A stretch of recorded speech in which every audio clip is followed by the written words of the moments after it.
Hello, welcome to today's Q&A live session. My name is Rebecca, and if you've not been to one of these sessions before, the format is really simple. I'm here for the next 60 minutes to answer any questions you might have about preparing for OET. Whether you're preparing for a test coming up in April or in May or a little bit later on in the year, wherever you are with your OET preparation, if you have a question that you would like to ask me about your preparation for the test, then like it says on the screen now, post your comment into the chat, either in YouTube or Facebook. Both of those comments come through to me live here, and I work my way through as many of them as I can in the next 60 minutes. It's great to see that we've already got over 120 of you joining us live right now. 70 on Facebook and nearly 50 joining on YouTube so far. So it's great to see those numbers, and hello to everybody who is joining live right now. So let's go to the comments, see what's coming through, and I will start answering them. Hello to everybody joining. So the first question coming through is from, sorry, just looking for one, Usman, who is asking about reading and listening, how to improve your reading and listening skills for OET. So there are a lot of things that you can do to help you with your preparation for OET, and particularly if you're new to OET and you're finding your way around the OET website, but also the past papers, the tests that you can take, etc. The best place to start will be on the OET Prepare page. I'm just posting that into the chat right now. And that is a whole load of resources that you can use absolutely for free. And from there, you'll find information about all 4 parts of the test. But specifically for listening and reading, you'll also find some suggested podcasts that you can listen to, some suggested journal articles that you can read. And these are really useful resources for helping you improve those skills. This question coming through from Frank on YouTube, which is, why is the OET test harder than the sample OET papers that are given? So as I've just mentioned, that link that I've just posted into the chat will give you access to a lot of free resources, including sample tests for each part of OET. So there are writing, reading, listening, and speaking sample tests you can find for free on our website. And the tests that you find there are of the same standard as those that you will find on test day, as are the resources that are available for you to purchase from the OET shop. Now, some candidates come across other sources of sample tests that are not official sample tests and are not provided by one of our endorsed preparation partners. These sample tests that are unofficial, that are not approved by OET, can of course be of a very different standard to the test than that you will see on test day. And this is the reason why we don't recommend working with those sample tests. We know that many candidates are sharing them online in social media groups or come across websites who are offering sample tests, but unless they are official OET materials that you can find either from the OET website or the OET shop, or they come from one of our approved preparation partners, also listed on the OET website, you should have great caution about trusting those materials. We see a lot of those materials coming through to us that teachers show us, that students tell us about, and the quality of those materials is really quite poor and often doesn't reflect the test very accurately at all. And that can end up causing you lots of difficulties on test day. This question from Sylvie on YouTube says, can I use an eraser during the test? Yes, absolutely. If you're taking OET on paper, an eraser is part of your stationary toolkit, and you can certainly use it for answering any parts of the test. You can complete all parts of the paper test in pencil if you prefer. You must complete reading and listening parts B and C in pencil. And if you make any mistakes in any parts of those tests, you can use your eraser to erase your pencil and to write or shade your new answer in.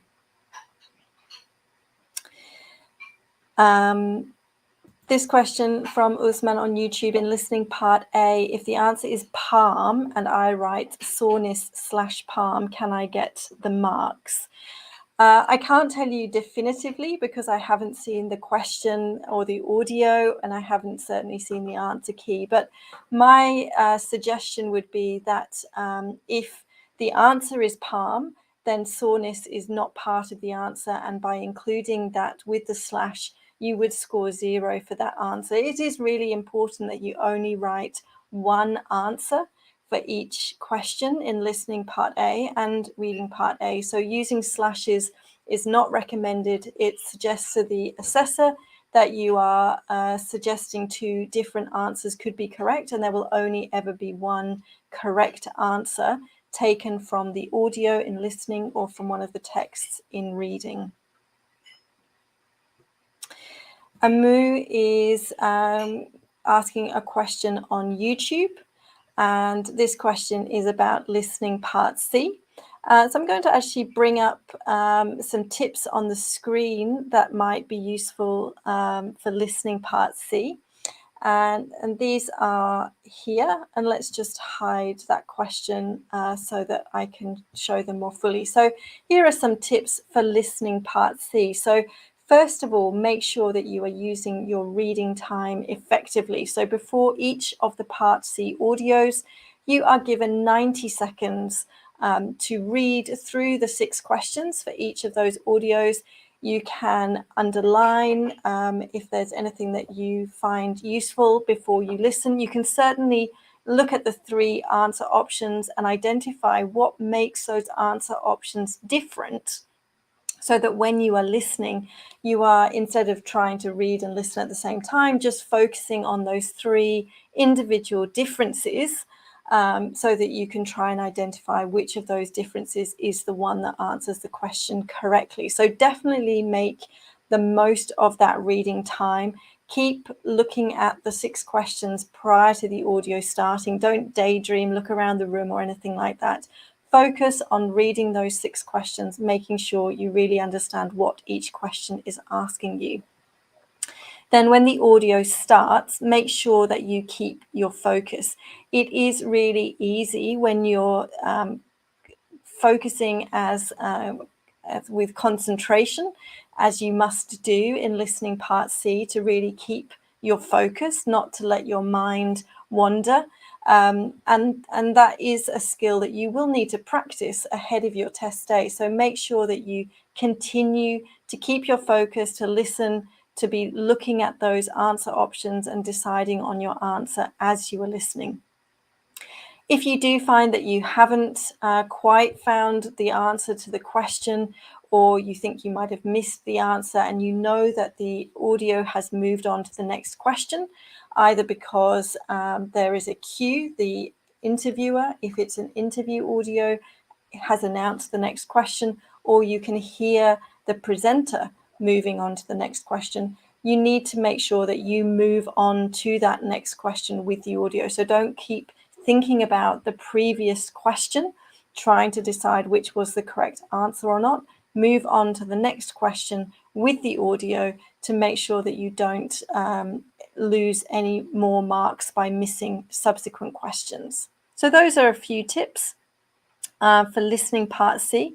And if you'd like more support with listening part C, you can have a look at this playlist, which comes from the OET All-Stars. The links for the different subtests are all the same. They all end with the name of the test that the playlist is supporting. So perhaps take a screenshot of the link as you see it on the screen now, and you can look for that afterwards. It's a compiled playlist of all the different All-Star live sessions that they've done in the last year, covering the listening subtest. All right, let's go back and look at some more questions. This question coming through from Amy on Facebook. In the case notes, what does a question mark mean? So question marks are sometimes used in front of a case note, and there can be a number of different meanings depending on what word the question mark comes in front of. So for example, if it was written question mark pneumonia, the question mark there stands for potential, possible, suspected, those sorts of querying words.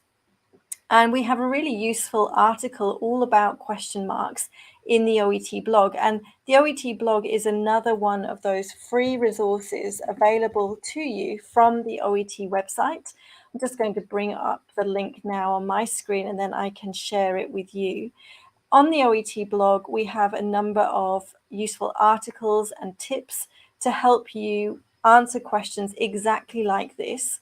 So I'm going to post the link into the chat box now, and you'll see if you open it after the session that the most recent articles are listed for you, but there's also a search box. So if into the search box you wrote question mark, as is Amy's question, you'll then bring up a really great article which goes through in much more detail than I can give in this Q&A session on the meaning of question marks and some more examples for you to refer to.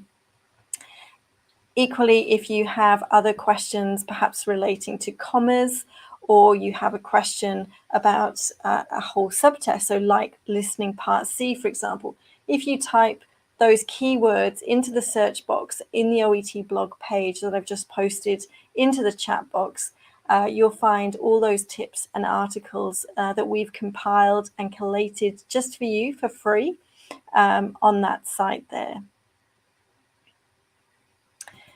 Savita on Facebook says, how to improve my listening from 340 to 350. How can I increase 10 points? So Savita, obviously 10 points short of the score that you're wanting means that you are very close to having the required skills and score that you need.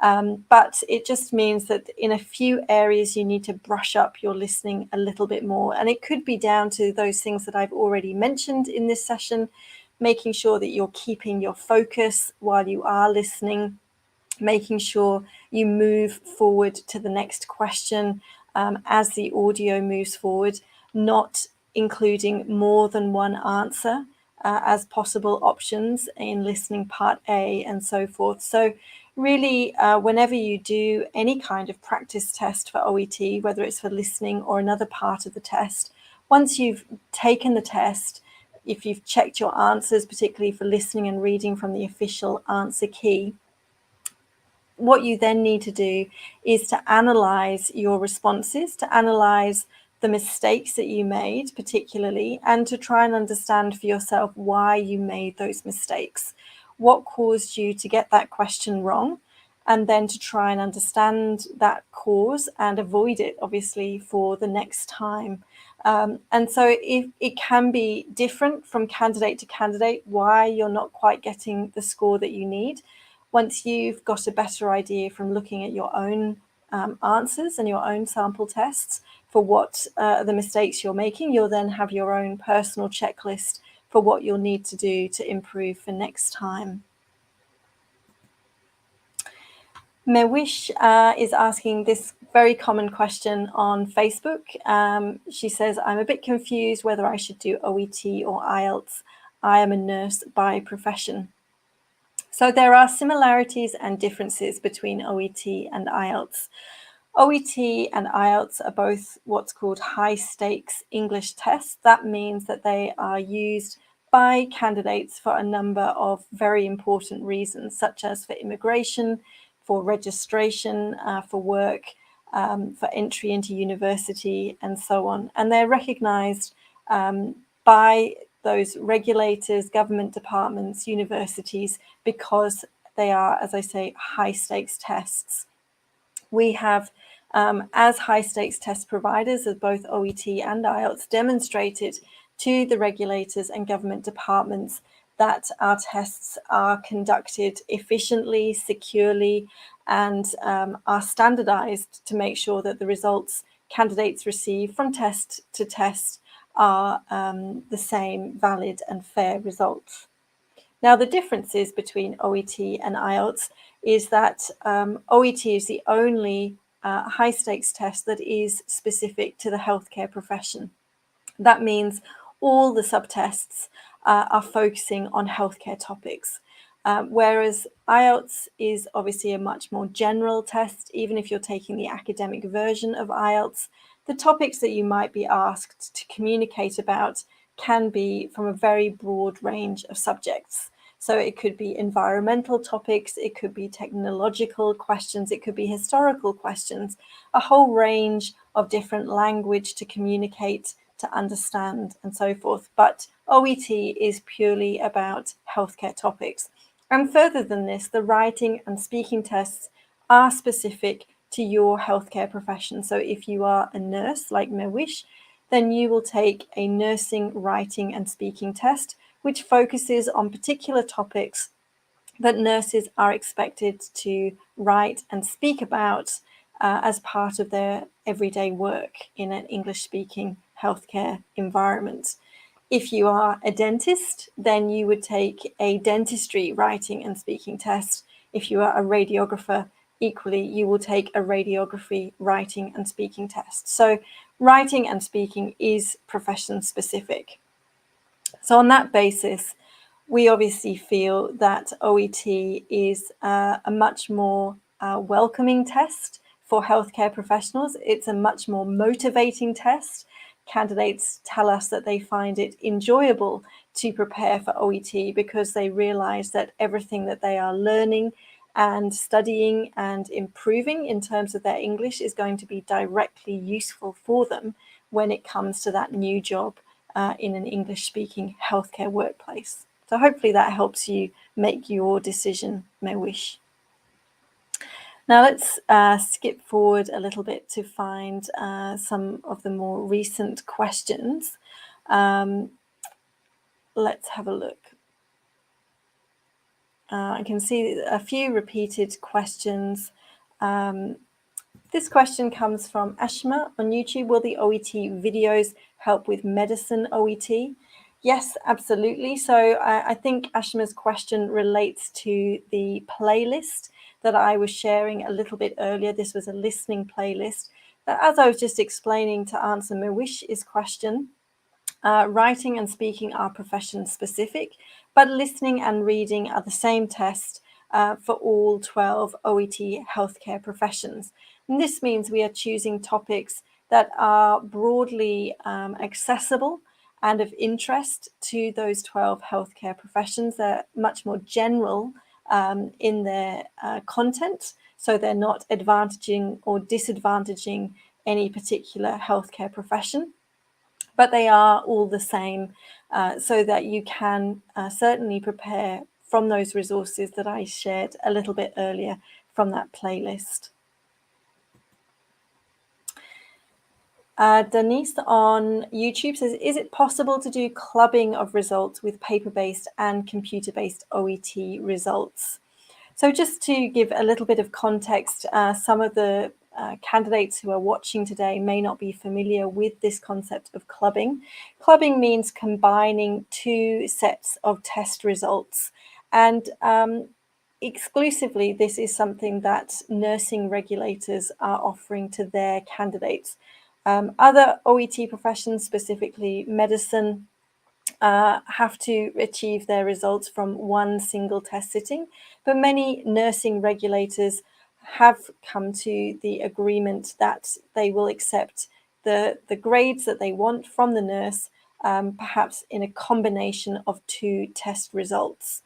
Now, this means if you've taken one test and you haven't quite got the scores that you want, but you do manage to get those scores in the subtests that you were lacking the first time, perhaps you didn't quite get the same scores the second time around, as well as the first set of results in those other subtests, you can combine them together to create the final set of results that the regulator requires.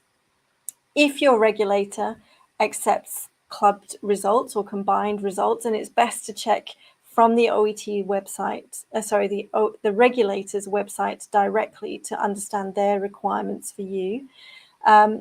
In that case, they do also accept combined results from paper-based and computer-based tests if they are accepting computer-based results at the moment. So as I said, it really is best to go to the regulator's website to check their requirements, to check whether they accept combined results and they accept computer results. If they do, then you should have no problem combining those types of test results.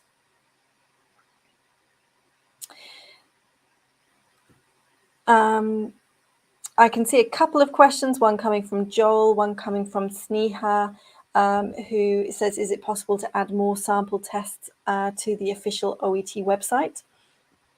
We are working to add a new speaking test in the next month or so, so do look out for that coming up very soon. If you have already made use of the free sample tests from the OET website, then like I mentioned near the beginning of the session, the best place for you to find some more official materials that are going to be good practice for you in readiness for your test is to visit the OET shop. The OET shop contains at least a practice book for each of the OET professions with 3 further sample tests in it, plus a number of other excellent practice materials containing sample tests and guidance to help you improve your skills. All of those are available from the OET shop, and I have posted the link to that in the chat now. Kriti on YouTube says, do we need to put a comma in the purpose statement after their age and before who? For example, I am writing to refer Mr. X who presented with symptoms of IBS and requires urgent investigation. In this example, the commas are not needed. You could take both commas out and this sentence would be correct. The commas at this present location are actually not separating the sentence correctly.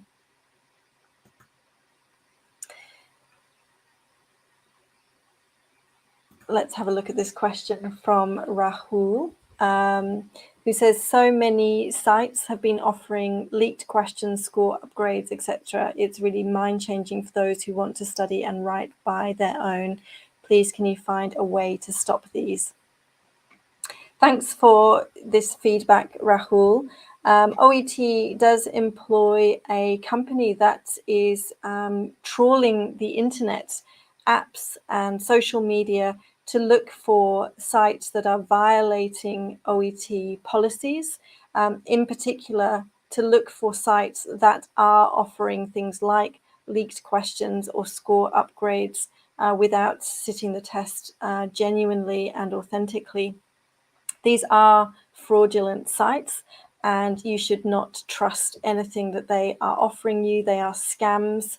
It is not possible either to receive leaked questions in advance of your test, nor is it possible to achieve a genuine OET statement of results without going through the testing process.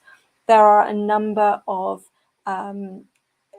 marks and protection devices on an OET statement of results that makes it impossible to be fabricated or prepared by anyone other than the OET test. So as I said, this is something that we are trying to tackle. Of course, trying to scam people out of their hard-earned money is big business, not just in the testing environment. And so as soon as we get rid of one section of social media posts or websites offering these fraudulent options, new ones will pop up. But please do know that we take this very seriously, and we use legal means to insist that these individuals or companies, in some case, remove this material and stop spreading this incorrect information. This question comes from NS on YouTube. In view of the in view of the above, is this acceptable in writing? So you heard me stumble a little bit over that phrase because the is missing from the phrase for it to be correct. The correct phrase is in view of the above. This is a phrase that you can use occasionally towards the end of your letter as a way of saying in reference to what I have just written. It is, as I said, an option. It's not something that you're going to use every single time that you write a letter. It won't be appropriate every single time that you write a letter. So as with everything OET related for OET writing, the important thing is to be personalized to the situation that you're writing about, to the person reading your letter, and about the patient that you're writing about. And so this means that every letter that you write will be unique. It will have maybe some similarities in terms of how you organize the information on the page. You may repeat the odd phrase across some of those letters, but you should not expect to use the same language each time, the same introduction, the same conclusion, because it won't work in terms of that personalization. And the assessors will be able to tell that instead of writing a letter specific to the case notes that you have been presented with, you are instead just rehearsing, repeating something that you have prepared in advance and are in fact not demonstrating very competent language skills.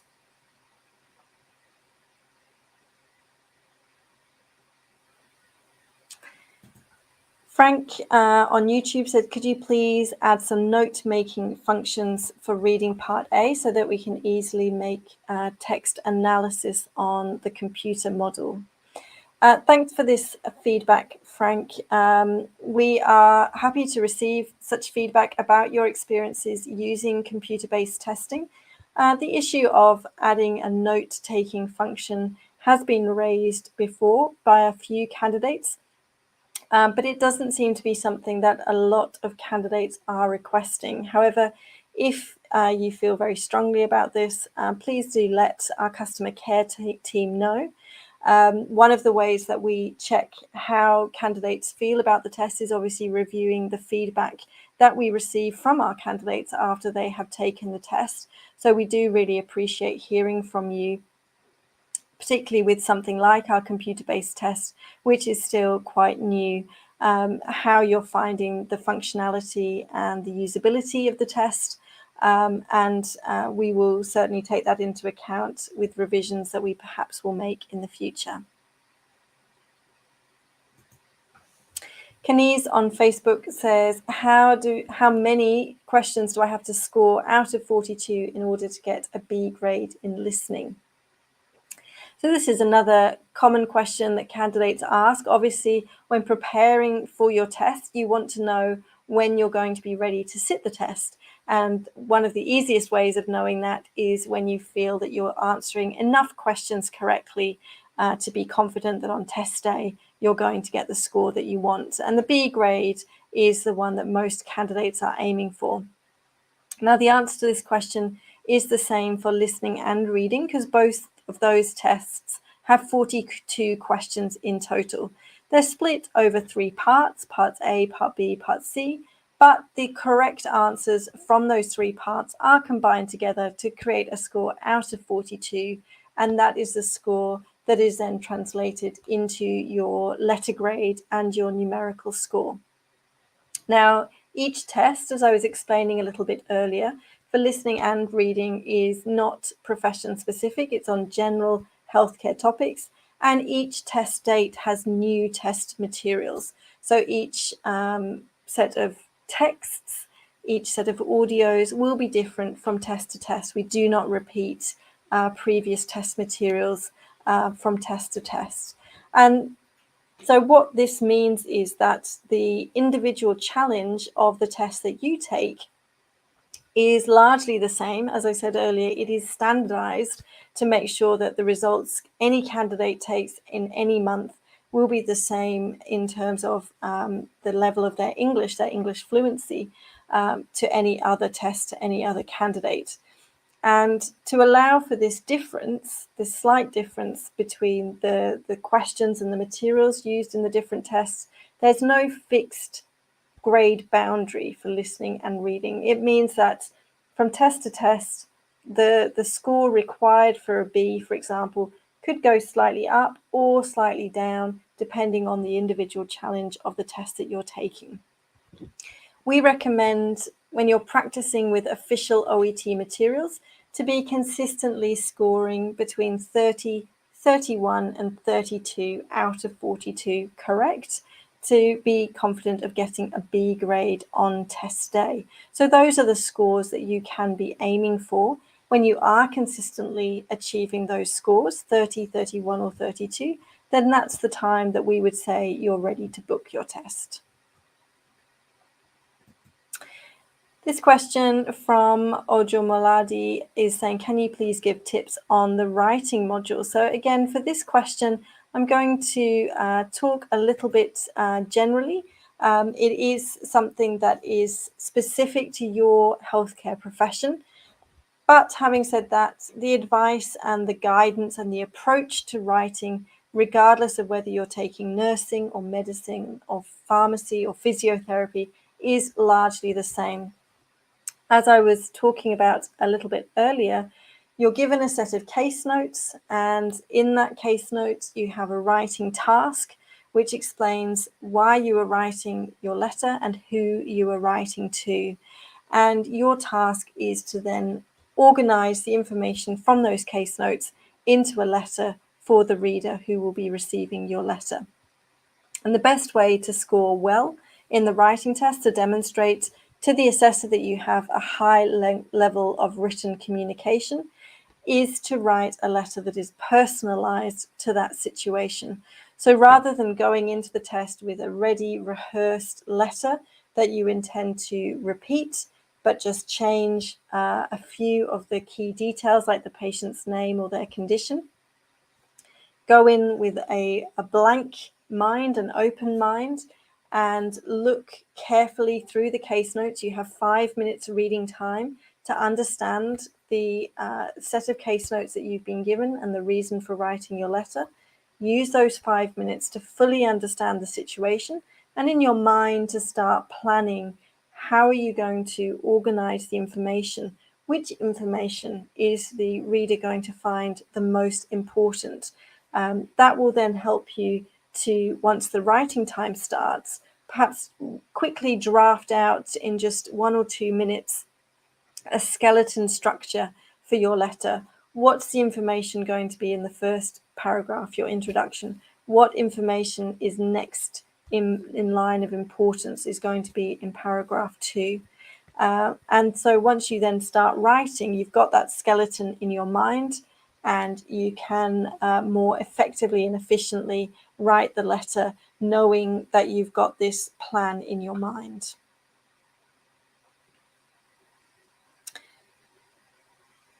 All right.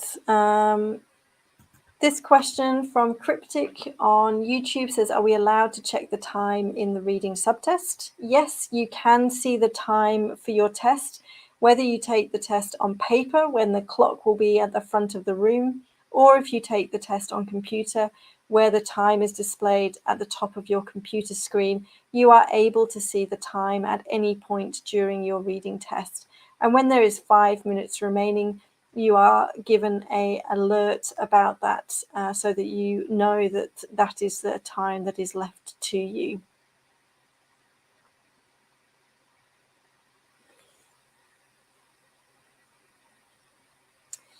All right, let's have a look. Usman is asking from YouTube, can you please answer, in reading part A, the answer is bony prominences, and I wrote bony prominence. Can I get a mark? With reading part A, it is essential that your answer is accurate for the question that has been asked.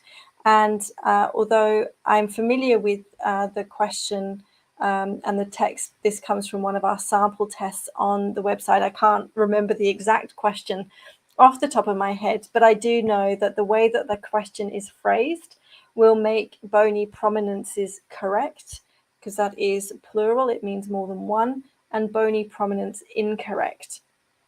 And that will either be because only bony prominences is written in one of the texts, not bony prominence, or because it's a gap fill question and the surrounding language leads to a plural answer. So it is important, once you've chosen your answer for reading part A, that you do check what you have written, check it against the text where you have copied it from, to avoid making silly mistakes, losing marks unnecessarily because you have missed off a letter that is important for the accuracy of your answer. Any spelling mistakes or inaccuracies such as that will immediately score you 0 for that question, and it's not worth losing those marks.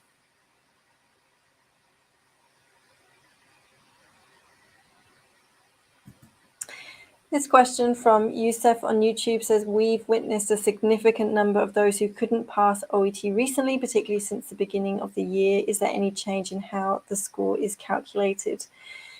So that's an interesting statement, Youssef. Thank you for sharing your thoughts with me in the session. There hasn't been any change to OET this year against last year, and no changes are planned. The way that the test is set, the questions that are asked, the way that the results are assessed and calculated hasn't changed, nor can I say that the overall pass percentages has differed particularly since last year. I'm not given access to the scores that are being achieved each year, but each test, but we know that every test date, the similar level of proportion of candidates are achieving the scores that they want on test day, as well as a similar proportion of candidates who unfortunately don't achieve the scores that they're aiming for on their test day. That's the nature of a high stakes English test. It's not possible for everybody to be successful each time around. Otherwise, there wouldn't be any point in taking the test. But the reason that some candidates are not passing the test isn't particularly down to the way that the test is conducted or assessed, but unfortunately to their own language level.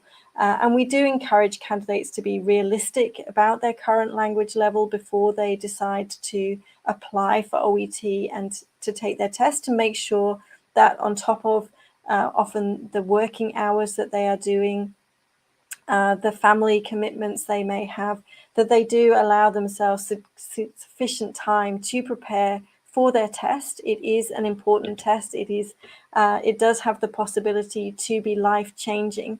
So you really do need to make sure that you are putting in the necessary time and effort to improve your language level from its current position to where you need it to be to get the scores that you want.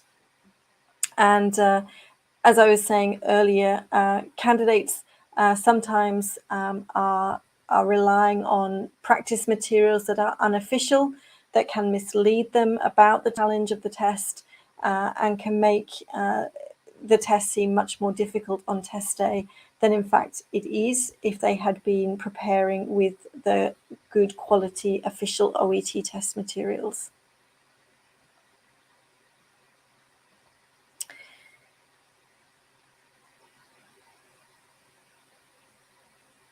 Surami, I have seen this question. Perhaps you could be more specific. Let me know which page it was that you couldn't find when you searched in Google. Perhaps it's referring to one of the links that I shared earlier. All of the information that I'm sharing today can be found from the OET website. I'll post the main link to that website here now. If you haven't visited the website at all or recently, I would recommend bookmarking this page, visiting it perhaps once a week or once a fortnight. We're often updating information, providing additional resources on the website, so it's a really useful place to visit and explore. And of course, it's the location you'll need to go to book your test. Ashima's question on YouTube is, what is the difference between regular OET videos on YouTube and all-star videos? So some of you may have been joining my colleague Alex for the Improve Your English videos and live streams going out on YouTube and Facebook recently. These come from official OET, so we are able to use the OET logo. We use OET with our name on the screen. And we are coming to you from official OET, the makers of the test. Our all-star providers are some of our most highly endorsed preparation partners. They've been through extensive training with OET. We've done rigorous checks of their teaching, their teachers, their syllabus, their curriculum, their materials, and we know that they can offer high quality courses that will improve candidates' performance in the test. So our all-star videos are coming from partners of OET. They are teaching partners of OET, but they are not OET itself. So the difference is official OET, myself, Alex for Improve Your English. Those are the videos that we produce. And then our all-star partners are producing those playlists of live tests, of live practice and preparation material, talking through test questions, and they're a really useful resource for helping you prepare.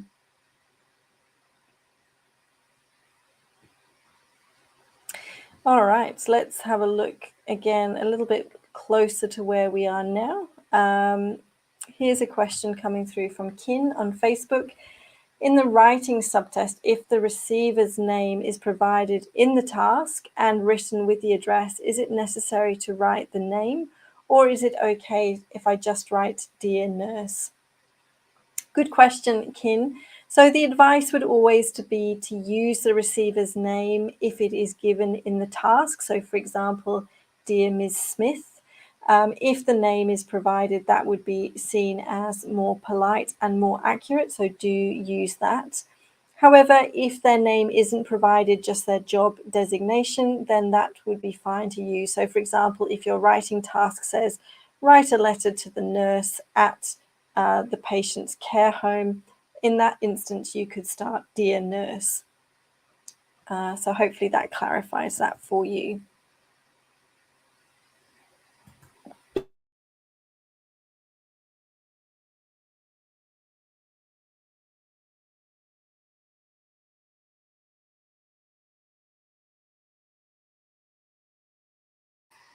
Oh, sorry, there we go. I jogged my mic and it became muted for a second.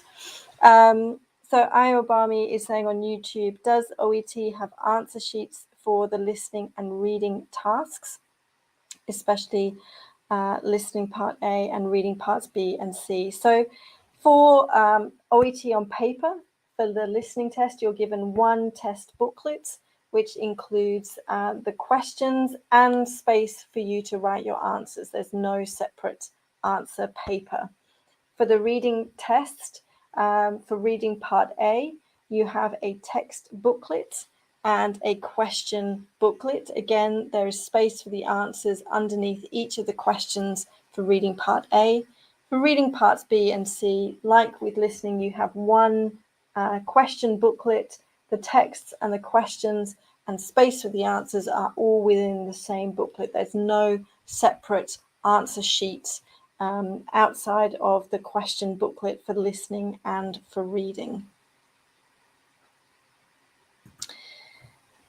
Vanots on Facebook says, can we use all caps in writing and reading?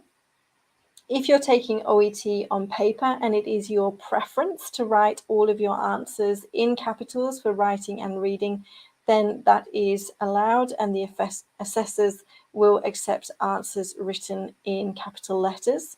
However, there's no requirement for you to do so. It's not mandatory to write everything in capital letters. It's simply, if that is your preference, then you can write that way. you would not be penalised for using more normal handwriting, which is a mixture of capital and small letters.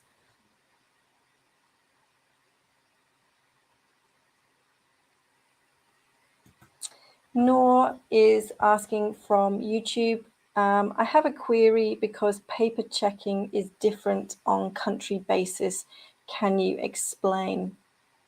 Noor, your question perhaps isn't as complete as I would like it to be, but from my understanding, your suggestion is that depending on which country you take your test, there can be a difference in the way that your paper is marked.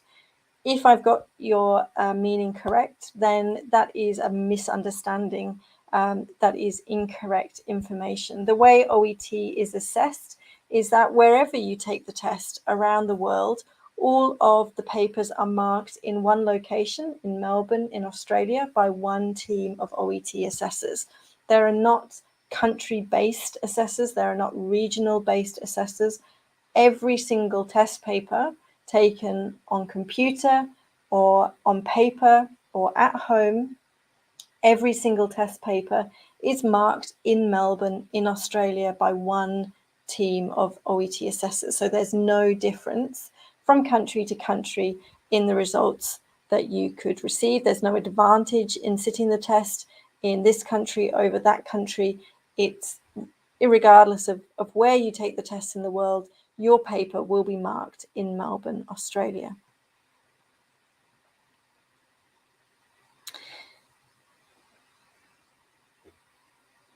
Usman on YouTube says, in reading part A, would an apostrophe be important? Yes, it would. As I was saying earlier, you must be absolutely correct and accurate with your answers, with your copying from the text, and something like an apostrophe can change the meaning or make an answer incorrect by omitting the particular information that apostrophe implies.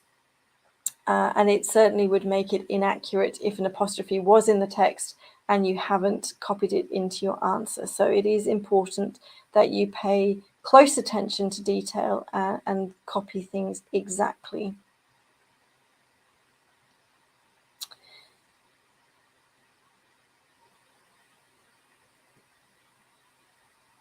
A few of you are suggesting that the playlist is not coming up on Google.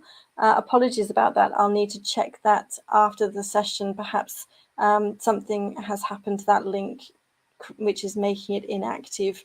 However, if that is the case, you can access those playlists from the OET YouTube channel.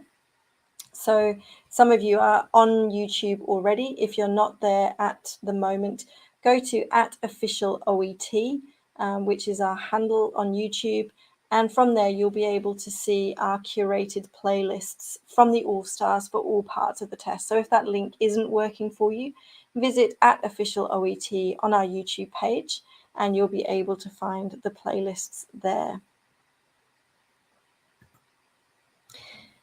Shamim is saying there are two options for the test, computer-based and paper-based. Which one is the best? Well, in terms of the two types of test, they are exactly the same. You'll see the same questions on the computer version of the test and on the paper version of the test. So there's no advantage there in taking one type of the test over another type of the test. The choice really comes down to your personal preference. Do you prefer typing answers, or do you prefer handwriting answers? Do you prefer reading on a screen, or do you prefer reading from a piece of paper? And that really is how you should make your decision, as well as which of those types of tests is available in the country where you're hoping to sit your test. But in terms of which one is better, they're exactly the same, and it's really your own preference about which one you prefer. All right, we are coming towards the end of the session. We've got 10 more minutes, so I'm just going to look again further ahead for some newer questions. And we've got another 5 or so minutes before I start rounding up the session. So this question on Facebook from Uzwan Sawar says, for listening, is there any case when a half mark is awarded instead of correct or incorrect? No, for all parts of OET, no half marks are possible. Your answer is either correct or incorrect. So if your answer does not match the one that is on the answer key, and there can sometimes be a number of alternatives, but if your answer does not match the answer key options, then it is scored 0, and there are no half marks available. Supriya is saying, is it possible to mark and underline or highlight the notes with a pencil during the reading time in the writing section? For the writing test, the 5 minutes reading time is simply that. It is time for you to read, and during that time you cannot make any marks of any kind with a pen or pencil on your case notes. In fact, you should not have any kind of pen or pencil in your hand. The same is true for the computer test. You are unable to use the highlight function during that 5 minutes of the reading test. You are simply there to read the case notes, understand the writing task, and what information you are going to communicate to the reader. Once your writing time starts, your 40 minutes starts, then you can, of course, make marks on the case notes, highlight things on the computer version, use your pen or pencil to underline, circle, or make other marks on the paper-based test. Syed says, when we write a referral letter in medicine, the past medical history or family history should be written in the second paragraph or in the last paragraph. This really depends on how significant that medical history or family history is to the reader, and in terms of the current situation that the patient is now experiencing. There's no standard answer that I can give you. The way that you organize the information in your letter for the writing task is based on what would be considered most important by the reader. Now, that information that you're asking about, Syed, may not be considered very important at all, and it might come towards the end of the letter more as an afterthought, or it might be incredibly significant to the reader and the current situation, and then it would come very early on in the letter. It will depend from case to case, and that's part of your job while you're reading, during the reading time, to figure out which of that information is significant to the reader, and then to organize it into the letter appropriately.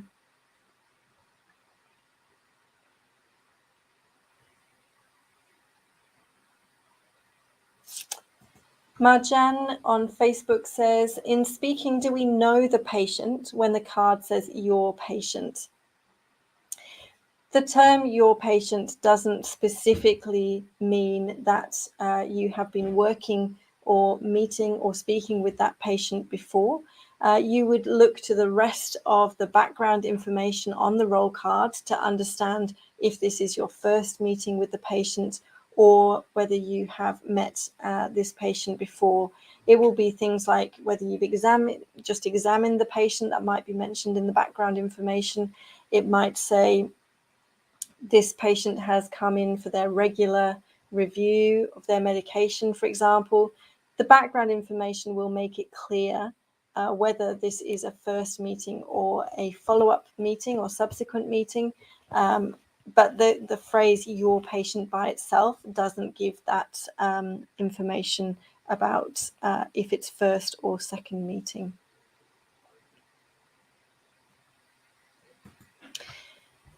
Kriti on YouTube says, is it possible that we might get a task to refer 2 patients in one referral? In almost all cases, OET will be asking you to write a letter referring or about, it might be a transfer letter or discharge letter about one patient. There are a number of situations where there could be more than one patient, but and as an example of that, it would be perhaps a newborn baby and the baby's mother. But still, in that case, one of those, either the baby or the mother, will be the main patient, and that will be the focus of your letter in your referral, or as I say, discharge or transfer. The other person would come later in the letter as the secondary case. So do pay attention to the case notes in all situations. I've made that point now, I think, a few times. You need to make sure that you're really understanding who you're writing to and why, and what the situation is about.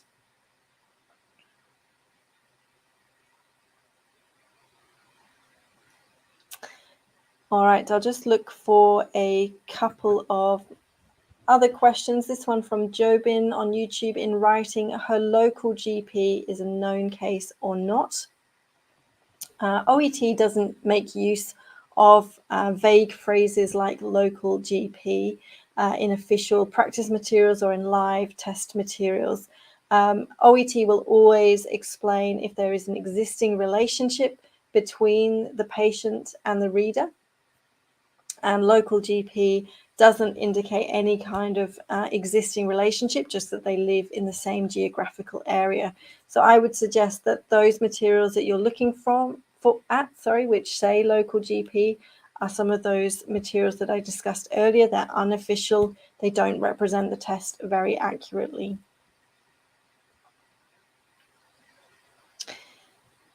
All right, one final question. Let's look for this one. This one comes from Puka on Facebook. In listening part A, can I write the number as a number instead of a word? And if the answer is plural but I write singular, can I be deducted a mark? So firstly, your first question, yes, you can write numbers as digits, as numbers, or as words. Both are equally acceptable, and you can choose which one you want to use as you're listening. Perhaps it's quicker to write a number while you're listening, but both are accepted. There is a degree of flexibility if you've written a singular answer and the answer was plural. In some cases, that slight mistake won't create any difference really in understanding the word that you've written. The times where that might be different, for example, is if you've written I and the answer was eyes, because obviously there's quite a big difference there from one problem in a single I and with both eyes. So there is some flexibility, but obviously, as always, we encourage you to be as accurate as you can be. All right, so we've pretty much come to the end of our hour. Before we finish up, I did want to mention, I mentioned these a little bit earlier, that my colleague Alex is running some great live sessions at the moment. And these are called the IYE 6-week challenge. IYE stands for Improve Your English. And Alex's next session is coming up in less than 24 hours. It will be tomorrow. And I hope you're going to be able to join her there. The details for that session are already posted on our Facebook and YouTube channels. She's run a few of those sessions already in this version of the 6-week challenge, but it's not too late to join. So do head over to our social media pages and make sure you are liking and subscribing to those pages to keep updated about other initiatives like IYE so that you don't miss out. And finally, to let you know when I will be back again for another Q&A live. If you are preparing for a little bit further in advance, you may have some more questions as you continue with your OET preparation. And the next session is going to be on Wednesday, the 6th of April, and that will be at the opposite time of day to what it is now. So it will be in the morning in the UK, it will be in the afternoon, evening in Australia, the Philippines, India, and the morning in Saudi Arabia. So hopefully you'll be able to join me again for one of those sessions.